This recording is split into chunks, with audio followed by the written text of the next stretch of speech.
बिस्मिल्लाहिर्रहमानिर्रहीम अस्सलामु अलैकुम रहमतुल्लाह। मुल्क में सियासी और मुआशी तबाही तो सबके सामने है, किसी से ढकी छुपी नहीं। और हर बंदा जानता है पाकिस्तान के अंदर महंगाई की वजह से हर बंदा परेशान है, बेरोज़गारी की वजह से हर बंदा परेशान है और लोगों की ज़िंदगी इन लोगों ने हराम कर दी है। और इसके ऊपर सोने पे सुहागा ये कि जब से ये गवर्नमेंट आई है, इस गवर्नमेंट ने अवाम का तो जीना हराम किया है। इन्होंने पकड़ के मुल्क की जो इकॉनमी है, मुल्क की जो मईशत है, उसका भी बड़ा गर्क कर दिया है।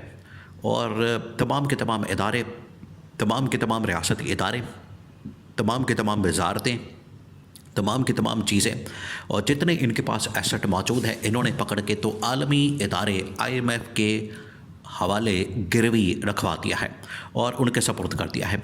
उसके अंदर IMF भी शामिल है, उसके अंदर वर्ल्ड बैंक भी शामिल है, उसमें बाकी इदारे भी शामिल हैं, जिनको इन लोगों ने सारे जो अपने इदारे हैं, सारे जो अपने एसेट्स हैं, उनके पास रखवा दिए हैं, गिरवी रखवा दिए हैं और उनके हवाले कर दिए हैं, जिसकी वजह से पाकिस्तान का बड़ा कर्क हो गया है।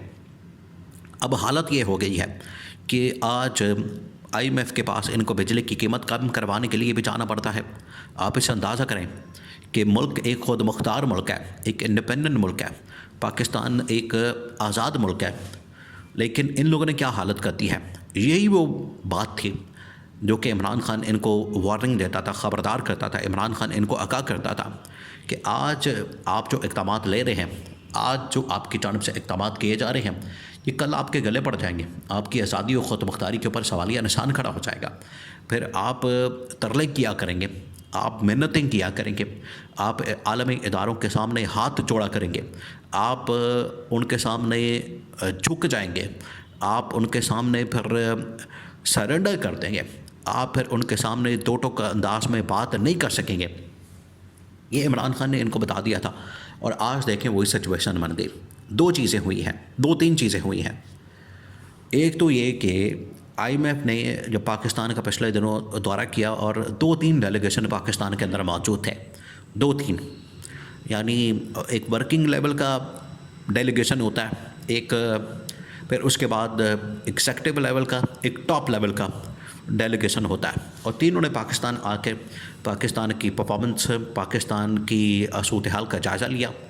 वजारतें 25-30 वजारतों के अंदर उन्होंने जाके ख़ुद दफ्तरों के अंदर जाके चेक किया, सारे इनका डाटा चेक किया, इनके सारे रिकॉर्ड चेक किए, इनके ख़र्चे चेक किए, इनके अखराजात चेक किए। एक एक चीज़ के ऊपर जाके उन लोगों ने चेक किया कि इनकी कारकर्दगी क्या, इनकी करतूतें क्या, इनके मामलात क्या हैं। एक एक चीज़ के ऊपर जाके उन्होंने बज़ाते ख़ुद चेक किया और बाद में वो चले गए। फिर ऑल लेवल का डेलीगेशन आया, उसने फिर कहा कि ये आपकी सूरत हाल तो बड़ी मायूस कुन है, फिर वो चला गया।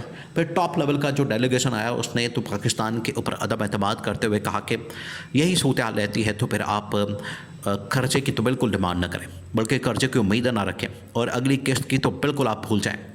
तो ये कह के तो वो चले गए। आज जब गर्मी बिल्कुल सड़ पर आ गई है और अब इन्होंने बिजली की कीमतें जो हैं वो बढ़ानी है और इन्होंने मुल्क के अंदर महंगाई और बेरोज़गारी पहले से बहुत ज़्यादा है, इन्होंने ड्रामा किया कि चलें थोड़ा बहुत कोई 1-2 रुपए का रिलीफ जो है वो फराहम करते हैं आवाम को, पब्लिक को। इन्होंने IMF के सामने वो ख्वाहिश रखी, IMF ने साफ इनकार कर दिया। यहाँ से आप अंदाज़ा करें पाकिस्तान के लेवल का कि अब पाकिस्तान एक खुद मुख्तार रियासत होने के नाते अपने फ़ैसले खुद नहीं कर सकता, अपने फ़ैसले इनकी जानिब से खुद नहीं किए जा सकते। इसके लिए भी इनको IMF से पूछना पड़ेगा। एक बिजली की कीमत कम करने, 1 रुपए की कीमत कम करने के ऊपर भी IMF से पूछा, IMF ने इनकार कर दिया। उन्होंने कहा कि हम बिल्कुल भी आपको इसकी इजाज़त नहीं देंगे, ना इसकी आपको परमिशन देंगे और आपने 1 रुपया का 1 पैसा भी बिजली की कीमत में कम नहीं करना। यह पहली बात। दूसरी बात यह कि इन्होंने कहा कि प्रॉपर्टी के लेन देन के ऊपर जो है वो हमने टैक्स कम करना है। IMF ने उसके ऊपर भी टैक्स लगाया हुआ है। इन्होंने कहा कि चलें ठीक है, आप प्रपोज़ल दें। इन्होंने प्रपोज़ल दिया, IMF ने उसको भी रिजेक्ट कर दिया। IMF अब यहाँ तक मुदाखलत कर रहा है पाकिस्तान के मामलात के अंदर कि वो बिजली की कीमतों का भी तयन करता है, वो पाकिस्तान में प्रॉपर्टी के लेन देन और उनके ऊपर लगने वाले टैक्सों को भी देखता है, उसका भी तयन करता है। और तीसरा जो है, IMF ने जो इनको लास्ट वार्निंग दी है, जिसकी पाकिस्तान में आजकल बड़ी बात हो रही है, वो लास्ट वार्निंग बड़ी हैरान कुन है और उसके अंदर बड़ा वज़न है, बड़ी जानदार किस्म की वो लास्ट वार्निंग दी गई है। लास्ट वार्निंग के अंदर 3-4 चीज़ें हैं। लास्ट वार्निंग के अंदर इनको कह दिया गया है कि सबसे पहले आपने अपने ख़र्चे वगैरह कम करने, अखराजात कम करने और आवाम को रिलीफ देना। ये उल्टा काम करते हैं, ये अपने आप को रिलीफ देते हैं और आवाम के ऊपर बोझ डाल देते हैं। IMF कहता है कि अमीरों के ऊपर बोझ डालें और आवाम को रिलीफ दें। ये क्या करते हैं, गरीबों पर बोझ डाल देते हैं और अमीरों को रिलीफ देते हैं, यानी उल्टा चलते हैं कि उल्टे पैदा हुए, दिमाग इनके उल्टे काम करते हैं। दिहाड़ियाँ कमीशन बनाना, दिहाड़ियाँ लगाना, किक बैक्स और मनी लॉन्ड्रिंग करना और लूटमार करना, ये इनका सेवा, ये इनका ख़ानदानी एक पेशा। इस वजह से ये उल्टा काम करते हैं। IMF कहता है कि आप अमीरों के ऊपर टैक्स लगाएं, अमीरों से पैसा निकालें, उनकी जेबों से पैसा निकालें और गरीबों पर लगाएं। ये क्या करते हैं कि गरीबों के ऊपर टैक्स लगा के गरीबों की जेबों के ऊपर डाका मारते हैं और अमीरों को नवाजते हैं, उल्टा चलते हैं। तो IMF ने इसके ऊपर जो है दो टोक मौक़िफ़ अपना लिया। दूसरा, IMF ने कहा कि पाकिस्तान के अंदर जितनी देर तक सियासी स्टेबिलिटी नहीं आ सकती, उतनी देर तक पाकिस्तान के अंदर इकनॉमिक स्टेबिलिटी का तसव्वुर भी नहीं किया जा सकता। तो ये इनको कहा गया।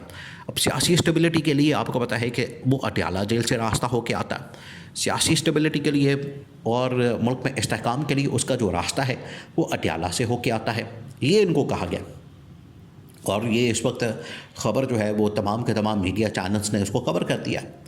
मीडिया चैनल्स इनके कंट्रोल में है, तमाम के तमाम मीडिया चैनल्स, वो तो गवर्नमेंट के कंट्रोल में है, गवर्नमेंट उनको चलाती है, रन करती है। तो अगर गवर्नमेंट के ख़िलाफ़ वहाँ पर ख़बरें लग रही हैं तो यहाँ से आप समझ जाएँ गवर्नमेंट का फेलियर, गवर्नमेंट की नाकामी जो है वो अब सर चढ़कर बोल रही है। और लोग कितनी देर तक खबर को दबा के रखें, छुपा के रखें, जो हकीकत है वो तो एक दिन सामने आ जानी है। और वो हकीकत सामने आ गई, जिसकी वजह से इनका पट्टा बैठ गया। और अब IMF ने बराह रास्त पाकिस्तान में इमरान खान की रिहाई डिमांड कर ली है।